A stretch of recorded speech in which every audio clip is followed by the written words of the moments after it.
Okay, we had a lovely evening here at the former reservoir. There's no water in that reservoir at all. And trying to see now if Barb's actually up in her seat yet or not.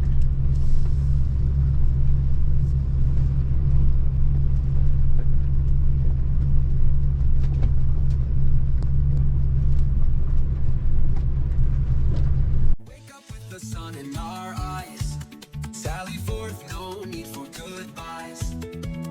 Journey calls, let's roll the dice.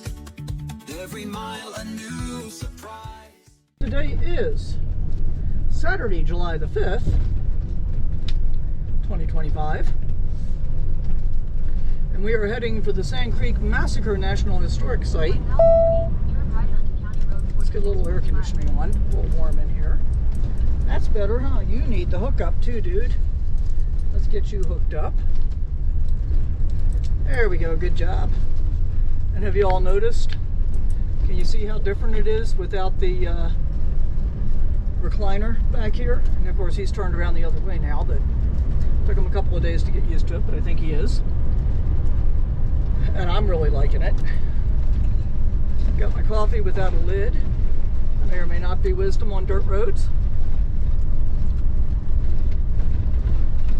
According to Google, we've got 26 miles that Google thinks we're going to do in 33 minutes, and 15 miles of it is on dirt roads.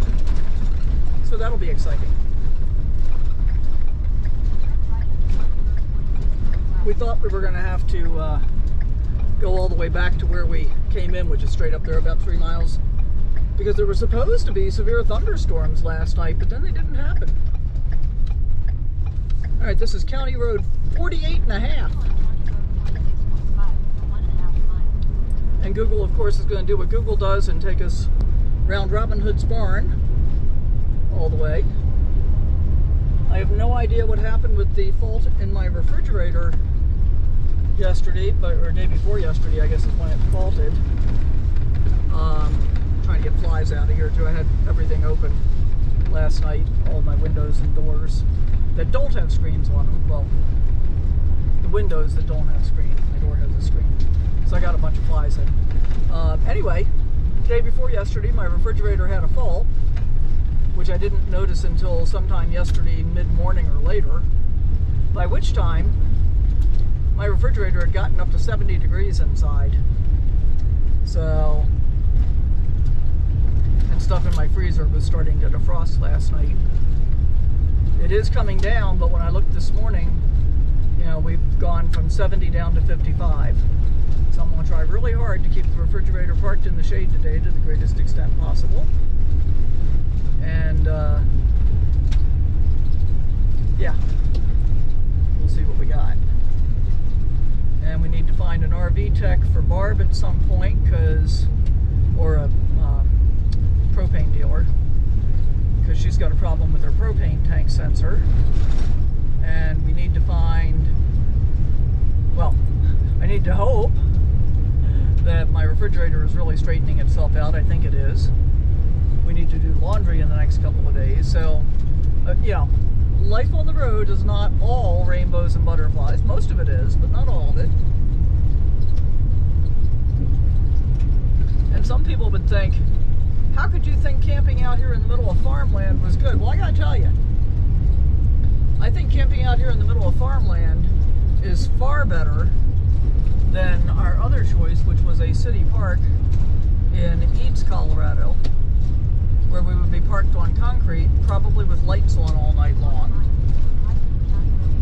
And, you know, having to deal with that.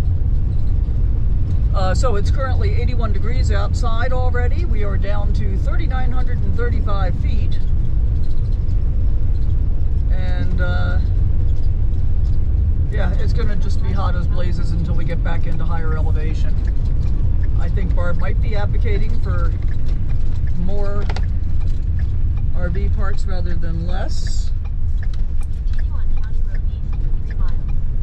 Alright, so this is County Road E that we just turned onto.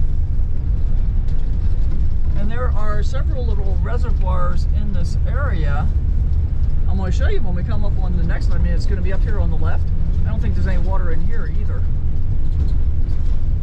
So I don't know what happened to all the water, but apparently all the water's gone. Oh, there's Barb.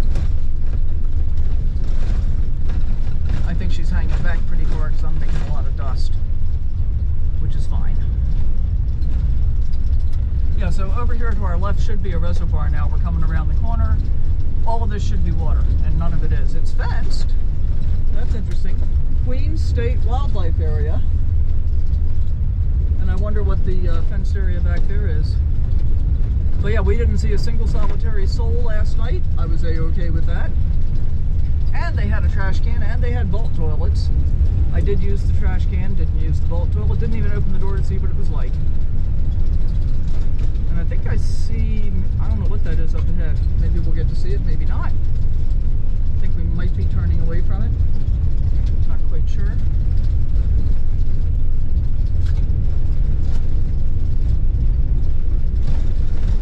I bought a new tire inflator at Home Depot yesterday to replace the one that I had bought not quite 3 years ago. And on the one hand, I'm a bit disappointed that it only lasted 3 years. On the other hand, I find it so convenient that if I have to replace it every 3 years, I'm kind of okay with that. Well, and I threw it away when I meant to take it back to Home Depot and see if it had been less than 3 years. This one definitely has a 3-year warranty. So, yeah, I'll pay more attention. I just wanted to get all the trash out of here. Look at that cute little decrepit building over there. Probably a house at one point, small one, but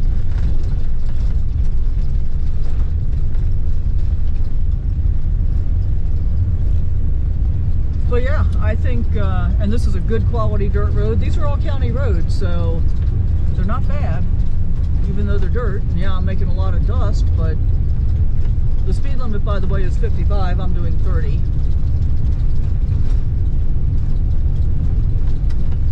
And that's okay, because we got all the time in the world. All right, I won't keep jabbering. I'll pick you up again if we see something super interesting, or when we get close to the Sand Creek Massacre site. We're both pretty excited about that one. I just thought it was worth mentioning the speed limit on this road, and I use the term kind of loosely because it's basically a network of patches, is 65 miles an hour. No markings on this road at all, and the speed limit is 65. I'm not doing that. I'm doing 50. And that seems plenty fast enough to me. So Google now thinks our 20 miles are going to take us 23 minutes, but I think Google based its expectation that we're going to do the speed limit, and then it has to recalculate when it finds out we're not.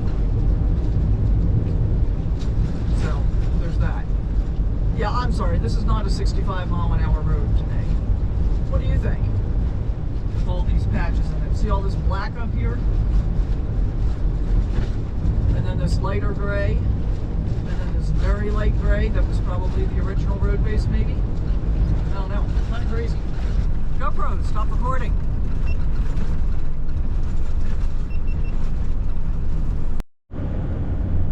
Look at this. With 11 miles to go, we're back on like decent pavement with stripes and everything. Wow. And the speed limit here is also 65. I can't believe the speed limit is 65 on those roads that are really beat up and don't have any stripes on them. We only saw one car on all of those, though.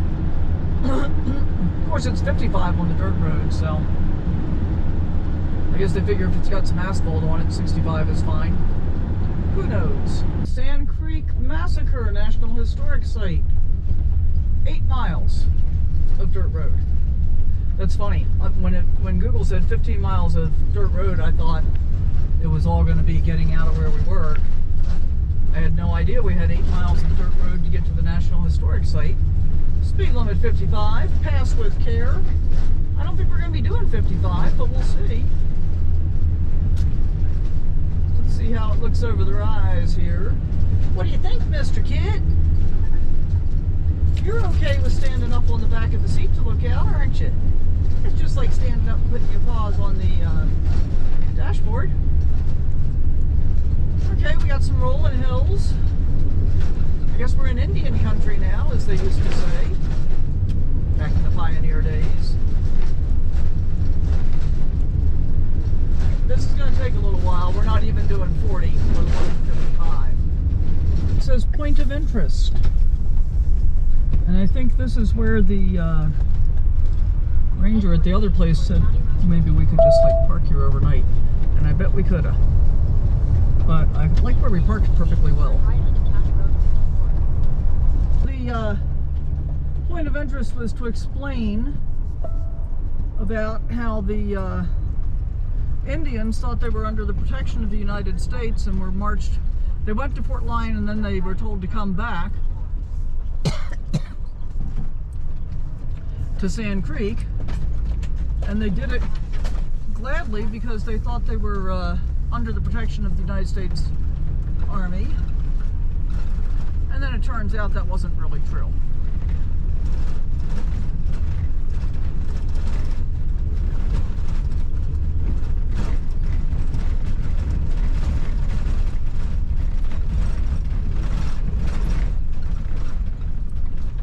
Okay, and this road had been good until we just turned off of here.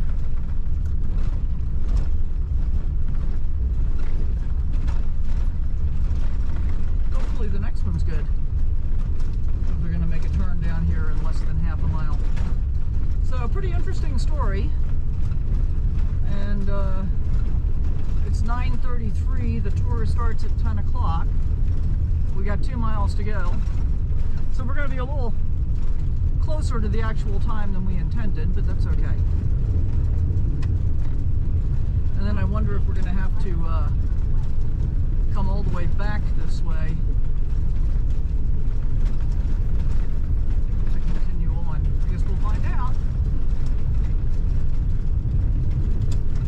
And I wonder how many people see the 8 miles of dirt road and decide they're just not going to do it.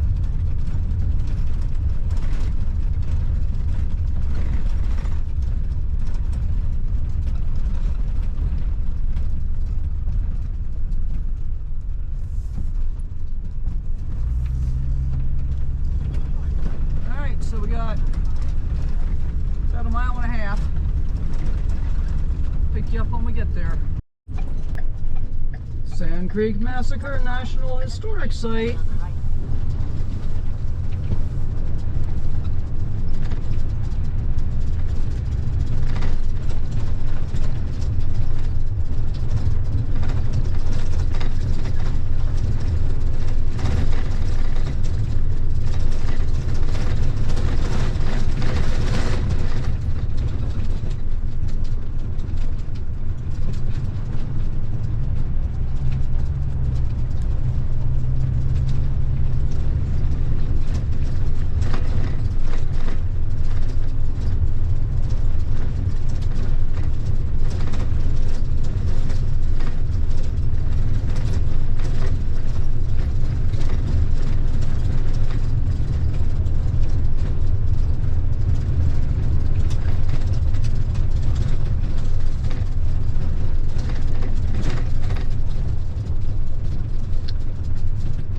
Okay.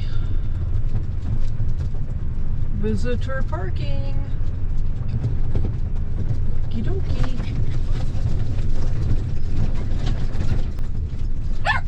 It's okay, kid.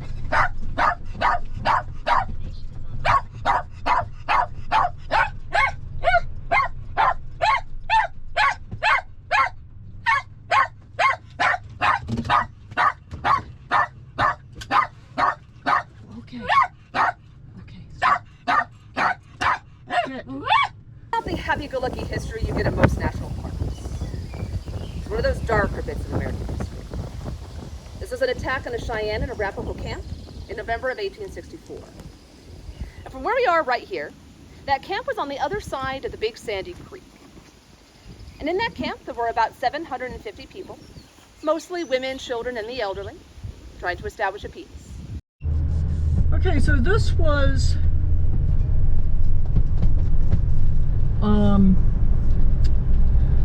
a walk, not a walking, this was a talking ranger tour, and I think she talked for about 40 minutes. Overall, she did a really good job. I wasn't real thrilled with the way that she handled the question of my filming in the beginning, but whatever. Quite an interesting story here. And you really do have to think about what it's like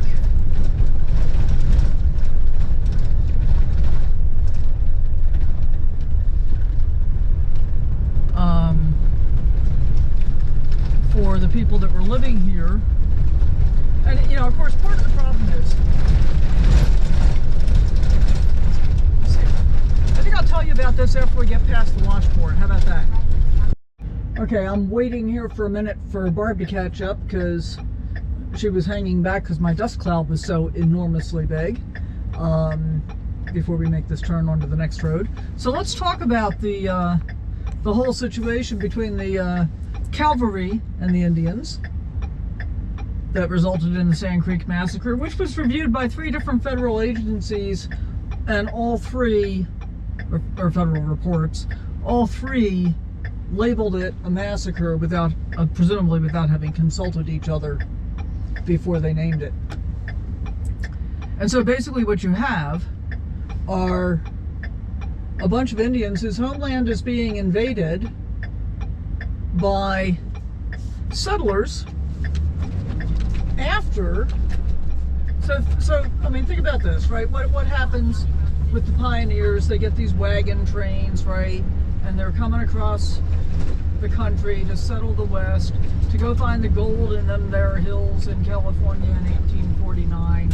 And, you know, they're invading the land that's been occupied by the Arapaho, the Comanche, the Lakota, Dakota, Nakota, and apparently other tribes, who were just innocently living their lives until the white man came along. Think about it in this context. The home area for the Native Americans is much larger than most people would consider to be their home area nowadays, or even then for white people. You know, most people would say, oh, I'm from Baltimore, or I'm from Frederick, and they'd name their town, or maybe they'd name their state. But in the case of the Native Americans in this area, they were occupying a territory that they considered to be home, that basically ran from the mountains in the west all the way over through Kansas, from the Arkansas River in the south up to the Platte in Nebraska, and wow, those are some big holes. Sorry, Nebraska and Wyoming. And you know, now here come the settlers, right? And so the first treaty at Fort Laramie that affected these people was going to give them 1/12 of the land that they already considered to be home, and give them an annuity which included the hard goods and food and stuff like that, as see if we can get this slowed down a little bit through the washboard, as payment for giving up their ancestral homelands. And you know, this treaty goes into effect, and part of the deal was that the Native Americans would allow the settlers to pass through unmolested, but they could not establish towns within their territory. Now, apparently this treaty managed to last for about 10 years, but here's the thing, which is a long time for any of these treaties the American government made with Native Americans, and typically broke pretty promptly. And regardless of the fact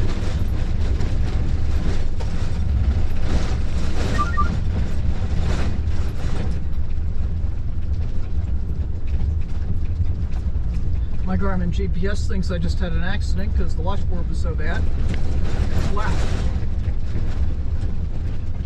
And right in front of somebody's house, which I think is occupied. And they got to deal with this probably every day.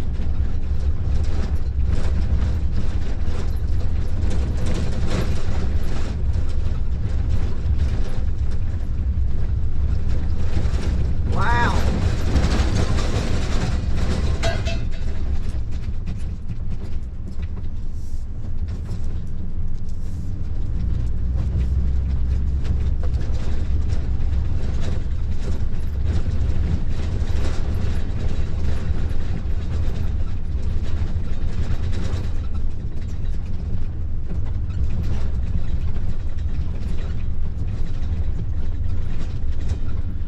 Regardless of the fact that they made the treaty,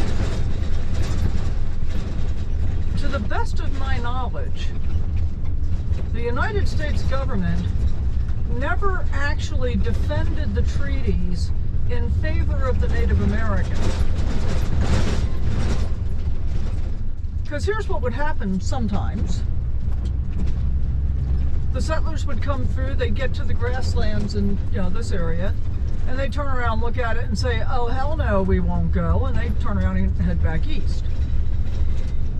And this wasn't said specifically in the story that we were being told today. But I imagine that there were also a fair number of people that came through and said, yep, this looks good to me. And settled on lands that were basically deeded to the Native Americans.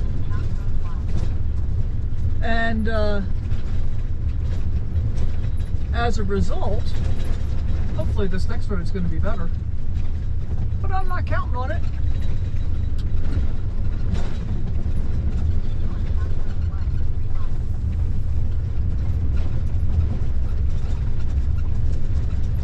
I mean, this is still a county road.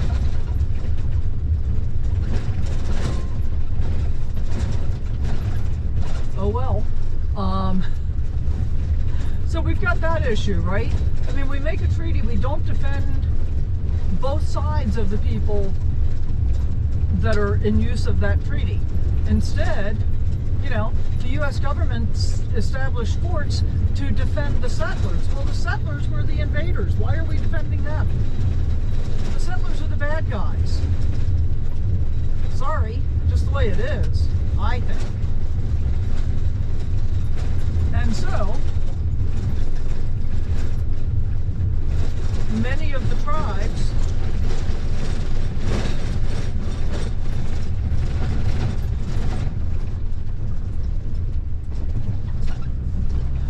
tribes really did want to be peaceful. And so 33 chiefs from various tribes went to General Windover, I think I've got that right, at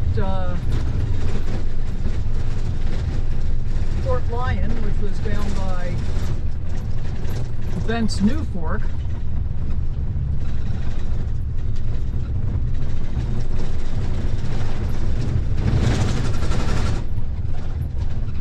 And said they wanted to be peaceable.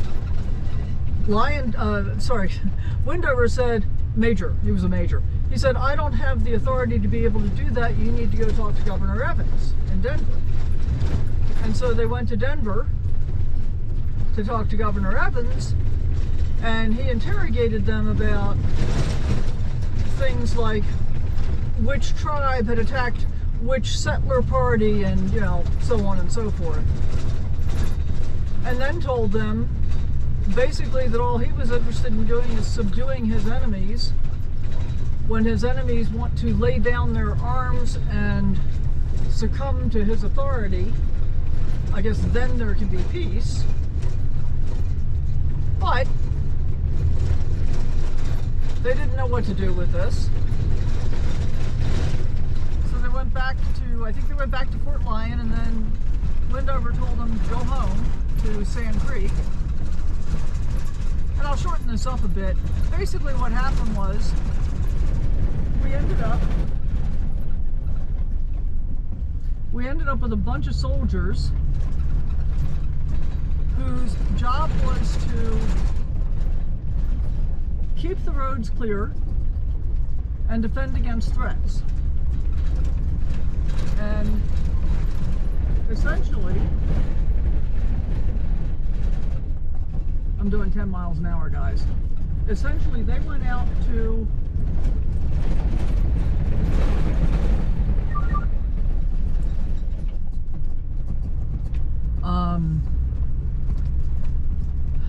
Sand Creek, rode all night to get there, and essentially slaughtered a huge number of people.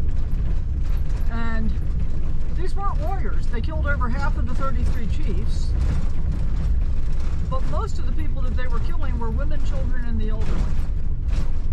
And then they were taking trophies, including scalps and fingers and ears, but also genitalia, you know.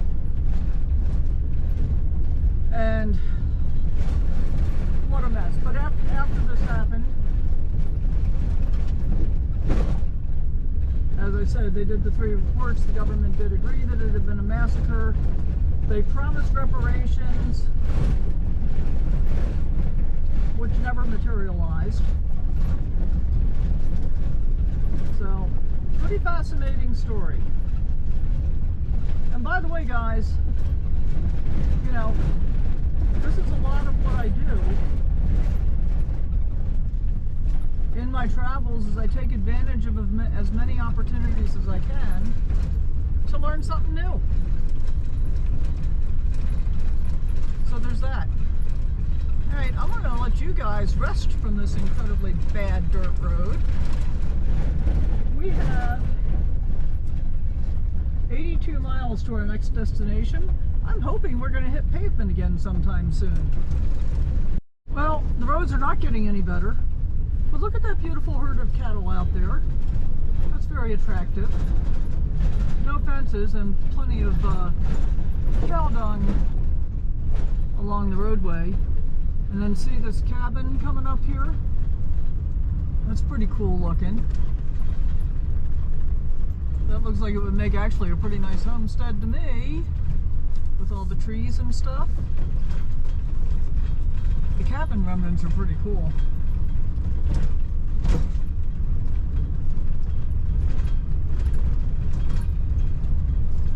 There was a sign when we turned onto this road, which is still a county road, that said no trespassing.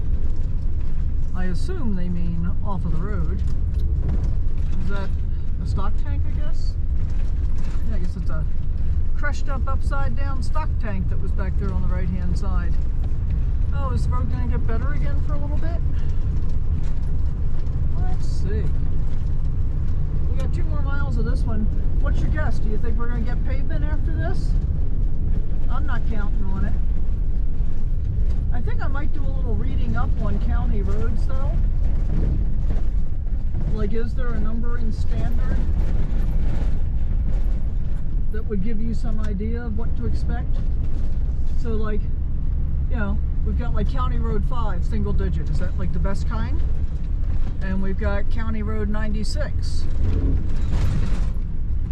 Actually, that's a state road. 96, I think, is a state road. But let's say double digit county road numbers. And there might even be some triple digits. And then we've got the ones that are like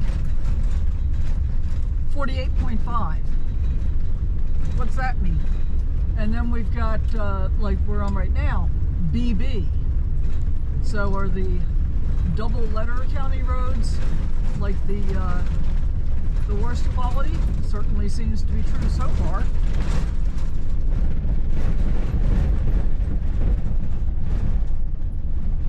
Alright, 1.7 miles to our next turn. Oh, which is not a turn, it says continue straight. So I guess we're not going to get pavement anytime soon. Look at that. I think it's some kind of hawk, but I'm not positive. Yeah, that might be a red tail. Very cool. It was just sitting on the fence post by that cattle guard. So see, there's some benefits a slower pace.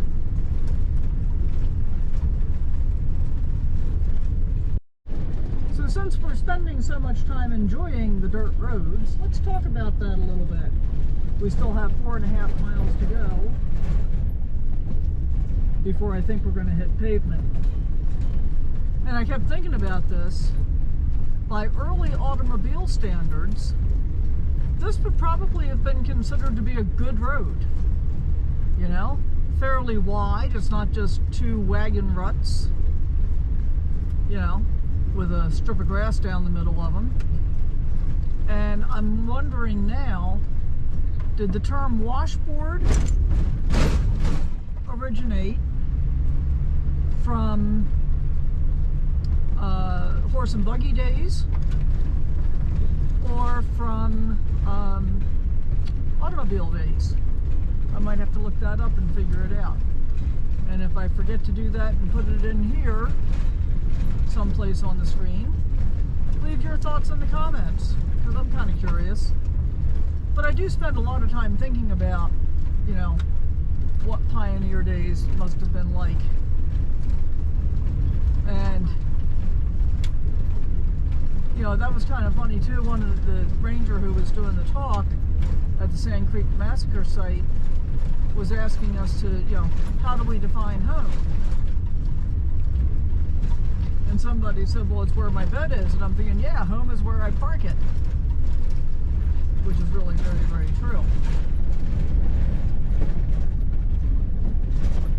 And sometimes the places that I get to travel to and through are simply astoundingly beautiful and the road's in good condition. And sometimes they're astoundingly beautiful and the road is pretty awful, as it is now. But you know, as I think about it, except in some of the industrial sections of towns and cities, I don't think I've ever seen that little sound. Means my Garmin thinks I just crashed, and the dash cam recorded it. I don't think I've ever seen a landscape, a natural landscape, that I would ever consider to be ugly. Some are more beautiful than others, some are more breathtaking than others. But, you know, even going through all these grasslands with the little purple and white flowers along the sides of the road, it's beautiful. And the road is forcing me to slow down and pay attention to it, because I can't roll through it super quick unless I want everything I own to come flying out of the cabinets and all that nonsense, which I don't.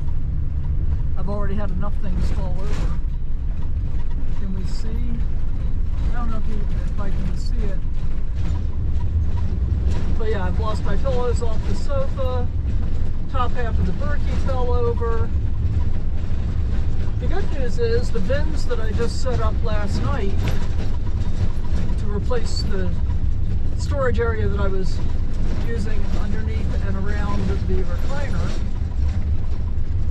So I've got all of that sitting in 2 bins with yellow tops now that stack together, and so far have not moved at all in all these bad roads, even though all my other stuff is fallen over, as happens with some regularity.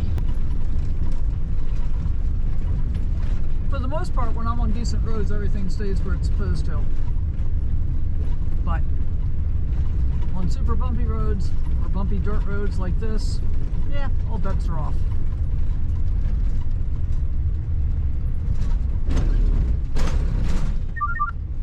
That was a cattle guard, not a crash.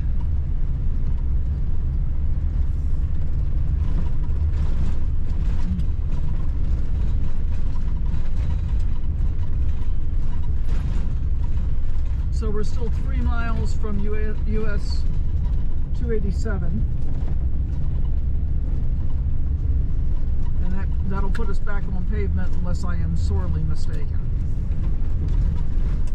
So, see you there. Looks like we've got cows in the road.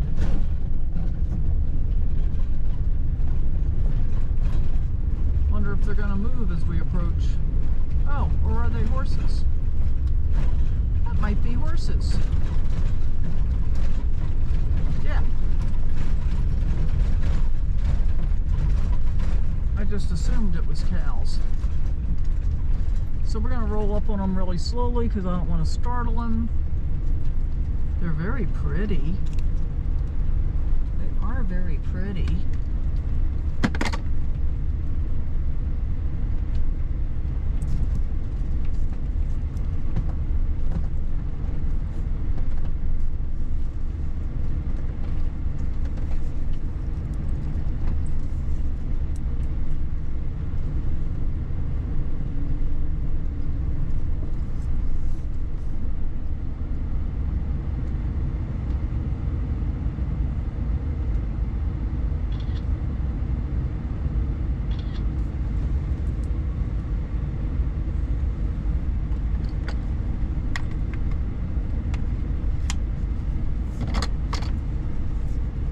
My granddaughter would have already jumped out of this RV and gone running towards those horses to give a big hug. Yeah, I don't think that's the best choice with wild horses. Oh, it looks like there's a baby down on the ground.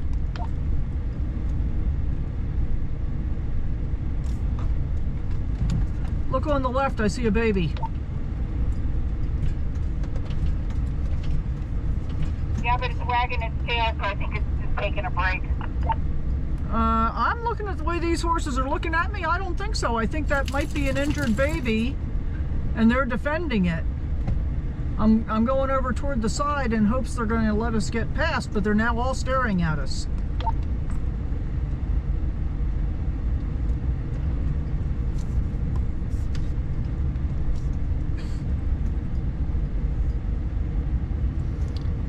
And moving toward me.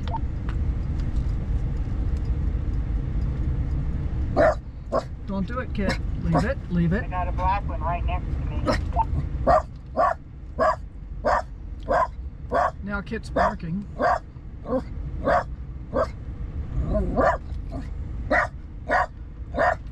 I got one right in front of me that won't move. Kit, stop. Come on.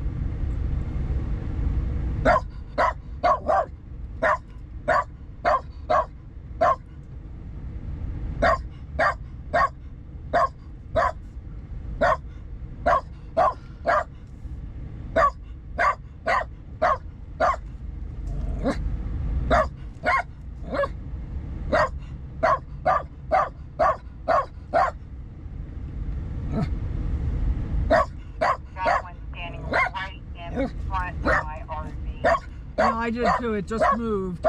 I'm just doing it nice and easy. Yeah, they're definitely defending that poor baby. Kit, stop. Stop, stop, stop, stop.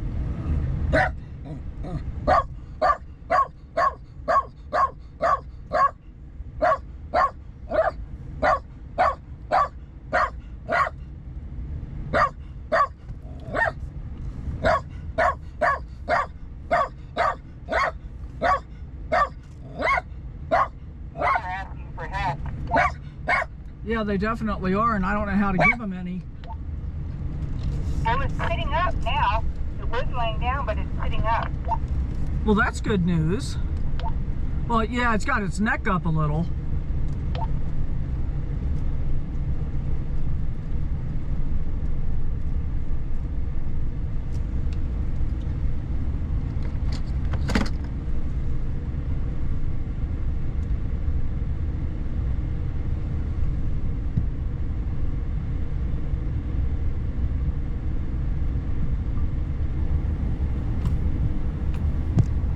Oh, now it's up off the ground.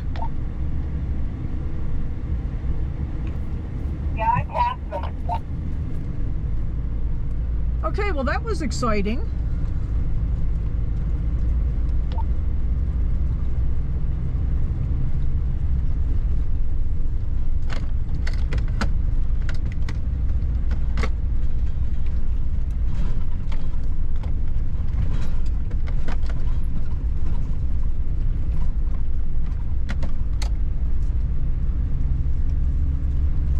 That was pretty fun, and I've got the whole thing on video.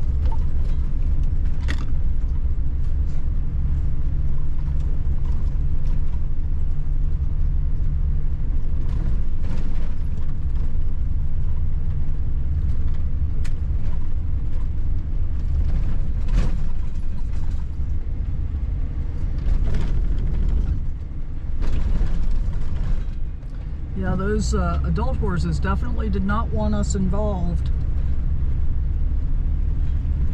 with that baby. Stock on road. Yeah, I think so.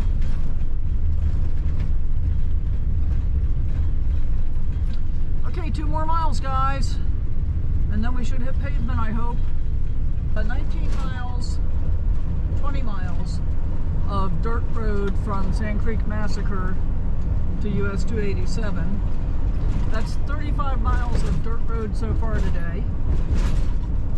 That's probably all of the dirt road for today, I'm thinking. We'll see. So here's the junction with US 40, which goes all the way through Baltimore in the east.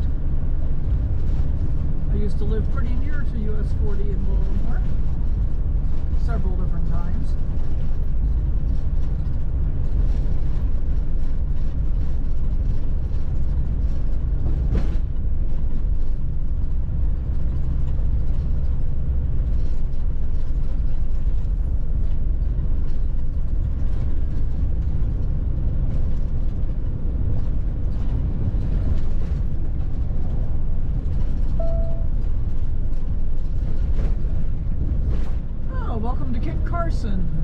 Elevation 4285.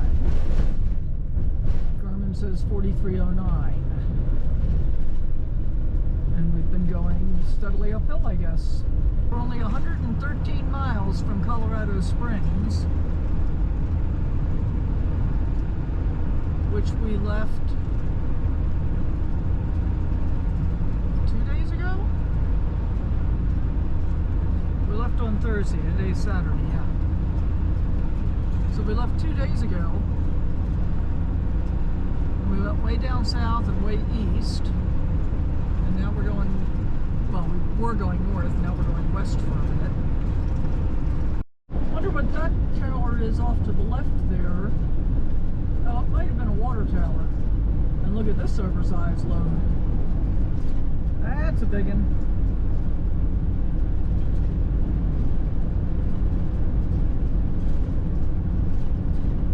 Maybe it was a grain elevator for the railroad, like to fill the cars or something. I don't know. I got nothing. Welcome to Hugo. Elevation 5046. Garmin thinks it's 5022. The elevations from the signs in Garmin seem to be quite a bit off each time.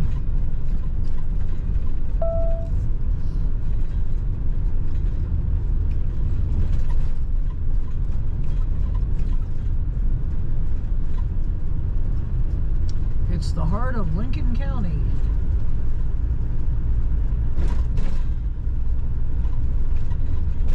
This must be downtown coming up here on the right. Ooh, that's a cool looking bus overhaul.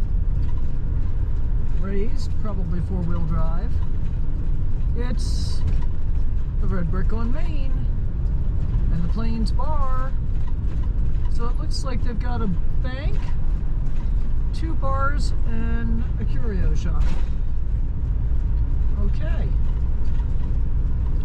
Well, there you go. That was Hugo. Next up will be Lyman in 14 more miles.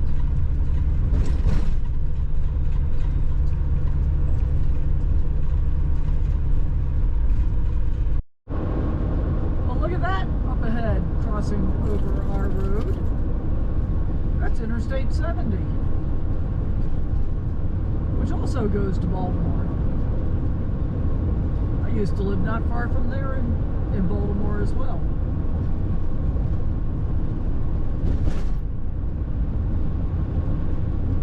So we got another 1.5 miles to our gas stop. Woohoo! I'm ready for a break. Now we're only 75 miles from Colorado Springs. Maybe we should go back. Interesting thought.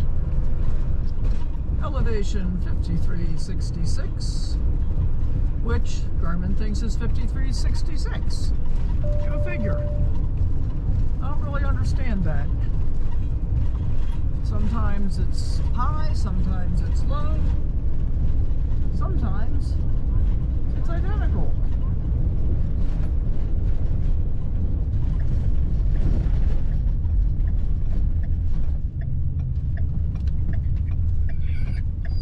Quiet, please, Kit. Head northwest on Colorado WMA. Well, this gas station was kind of a nightmare. Now what does Google think we're doing? In a quarter mile, turn right onto Colorado 71 North, 1st Avenue.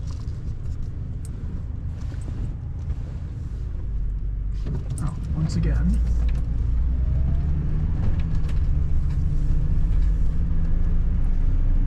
Wind City KOA Lyman.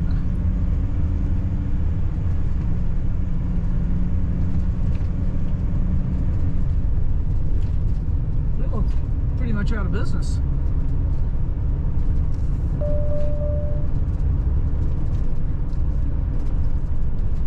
Well, let's see if Lyman has anything to offer us. Turn right onto Colorado 71 North, 1st Avenue. I guess we're not going to see the rest of Lyman. Continue on Colorado 71 North for 73 miles. Okay. 73 miles to our next turn, guys.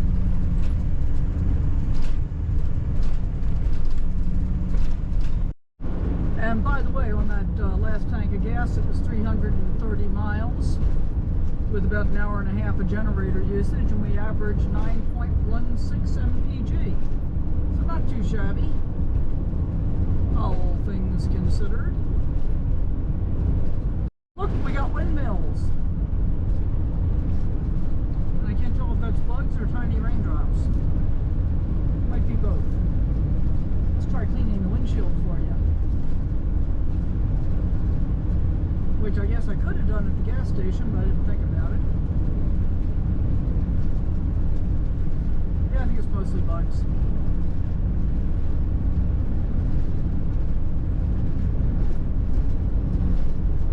I guess this is why the sign in Lyman said Wind City. Well, the sign identified this as last chance. I'm not sure what it's a last chance for, because there doesn't appear to be anything around here. So we're going to continue on. Our next stop is Brush. 37 miles. And I think I'm going to stop there and do another stretch, because my back hurts, my hips starting to hurt. I'm getting tired. And we don't have a destination in mind for this evening yet. Welcome to Woodrow. It doesn't get an elevation or a population sign. But I think that was all of it. Hope you enjoyed it. 20 miles to Brush. That's a lot of hay. And those aren't the baby bales, those are the big bales. Wow.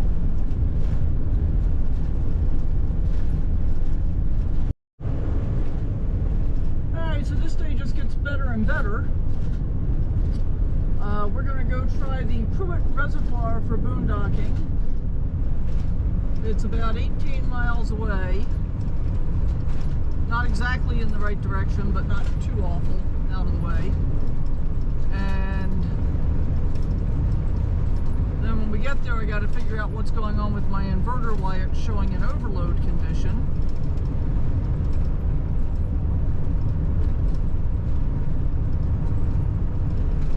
And then recuperate a little bit. I'm feeling really tired. I'm not feeling great. But we'll live with it. We'll figure it out. Okay, so we're heading toward US 6 East. We spent a lot of time on US 6 East last year, and I think we've been on it this year in the west as well. It's another one of those roads I need to know what the terminus points are. But it's also kind of cool to come back and revisit some of the same route numbers, like good old friends, you know? It's kind of fun. Welcome to Hill Rose, elevation 4165. Oh, and Garmin agrees this time. Nice.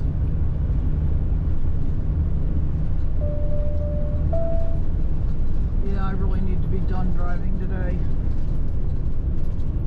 I mean, I could have pushed like another 45 minutes to an hour at a time. But we still had like 125 miles to go. See, I was thinking about even parking in some place like that, but that's right next to the railroad tracks, so that wouldn't be awesome. Hopefully, where we're going is not right next to the railroad tracks. I didn't look at that.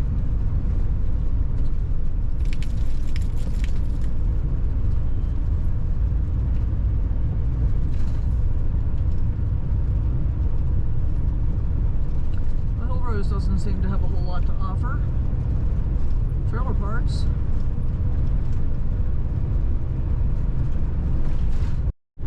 Of course, I didn't show you all the beautiful lake views when I drove up past here the first time. And there are some beautiful lake views, but it's pretty crowded. So I think we're going to go down to the other end, which is apparently less popular. I guess we won't be able to get any beach down there is my guess, but whatever.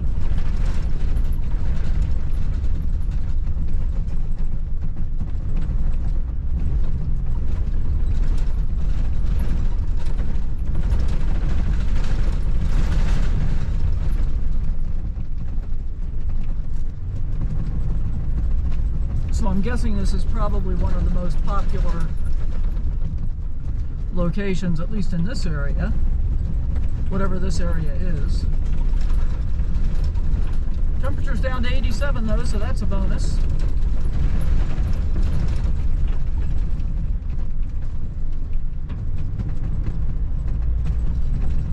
And it looks like we might get some rain this evening. That'll be okay too.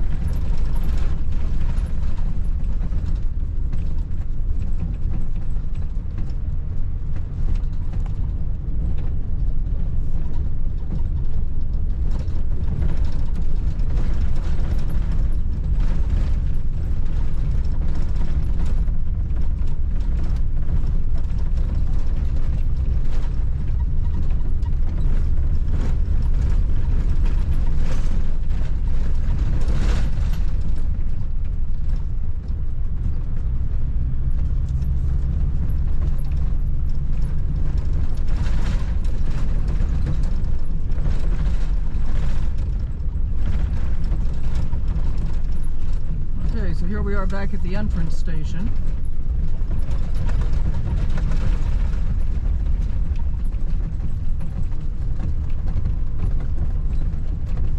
And it's 5 o'clock, so I guess they're shutting down at 5 o'clock. I guess if we had gotten here at 5 o'clock, we might have gotten away without paying. On the other hand, we just got a annual pass for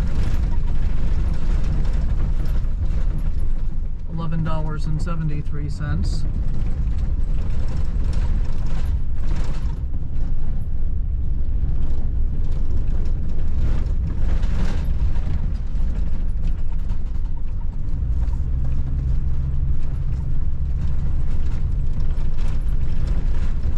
Okay, so it's pretty washboardy this way too.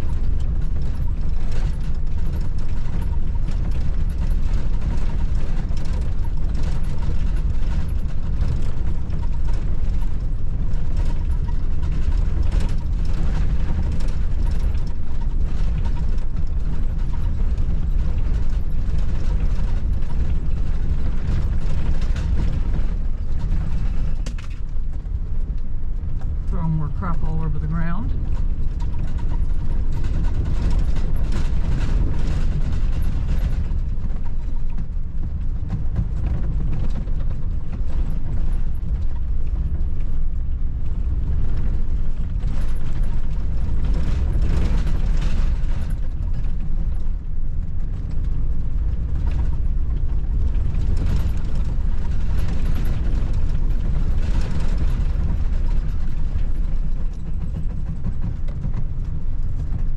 Well, it looks like there's plenty of people down here too.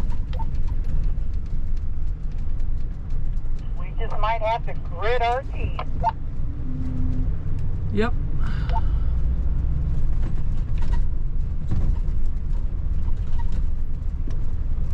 Actually, that first street I just passed might have been a good choice.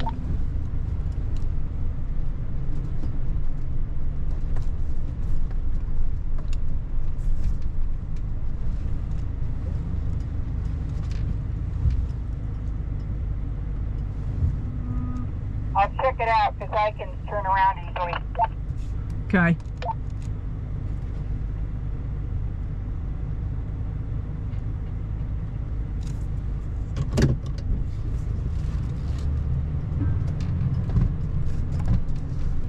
Alright, well, we're going to work on getting this figured out, and then I'll show you where we end up. Well, here we are, tucked into the Colorado Department of Fish and Wildlife Reservoir. I think this is called Prewitt Reservoir. I now have a senior annual pass that cost me $11.73 if you're over 65. And we've got a beautiful view here. We're a little concerned about what the bugs are going to be like, but we'll see how that works out. We've been getting bit by flies for days now, but we definitely have a beautiful view here and one spot that we both got in perfectly easily. So, cool. All right, we're gonna do things and get ready, and I'll check back with you guys later. So we've got our own private beach here. That's pretty cool. Parked right up here, just like this. Barb's already been swimming. Here comes the rain. I think it's time for a cocktail. What do you think, Barb?